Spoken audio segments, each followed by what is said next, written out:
Well, joining us now alongside Andy is Chris Deacy, presenter of the Kent Film Club TV show. We've got a new episode coming out this evening. But let's just reflect on that very quickly. A huge reach. Jimmy Kimmel, that was kind of the biggest one, wasn't it? Yes, we never did find out who Pot Plant Man was, by the way. He did send us a Christmas card. But it just shows you that really compelling bit of video made it worldwide. And yeah, Cameron still loves it. And the Americans loved it as well, because Cameron Tucker is also a character name in Modern Family. So they did love it. Anyway, more on to film. But TV and film, Chris, they're kind of one, you know, there's loads of more original films being made for TV now compared to, say, 20, 30 years ago. Yeah, like Sky Originals, Amazon Originals. But also, when you think of the template like Network in the 70s, where you have always that sort of moment of a TV presenter. I mean, we're here in a studio, you know, anything can happen live on TV. He has a nervous breakdown, and the audience share goes up. So everyone is then thinking, OK, well, we want to watch not for the news, but for what the presenter does. And it's that sort of line, that very blurred line between entertainment and news, which I think today we are still struggling with. I mean, we saw it with the pot plant there. I mean, actually, it was a serious news story that became a worldwide sensation. So there's a point at which you're saying, is this entertainment? Is this education? Who cares? It actually puts us on the map.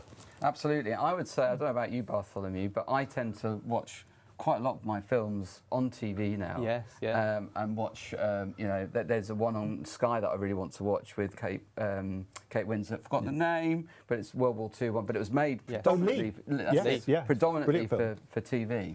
But what about you, Chris? You still go to cinema pretty much every night, don't you? I do that, but also I think it's my way of saying that it's almost like an industry that is maybe not going to last forever, and I'm sort of holding on to that. That's the nostalgia theme in me. But also, TV is impossible because there are too many choices. At least in the cinema, I still have choice, but it's more realistic.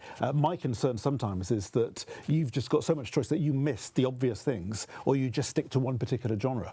And we were talking earlier about the impact that TV has on world events, and one of the names, one of the faces we saw in that clip just then was Emily Maitlis, and we think about Scoop, that was made, obviously influenced heavily by her interview with Prince Andrew. And I just wondered if there are any more films that come to mind for you that are maybe influenced by TV or has impacted TV. Well, literally Bombshell, that came out in 2019 with Margot Robbie, and it's actually based around Fox News. I'm surprised they actually made it. I'm sure there would have been lots of legal steps towards that goal, but actually saying what happens when issues around the Me Too movement, things that you could have got away with 20 years ago, you couldn't get away with now, and then making a film set in a newsroom. And it is the most tantalising piece and suspense-laden piece of cinema. Yeah, and I think what's also really important is that films like that are still made.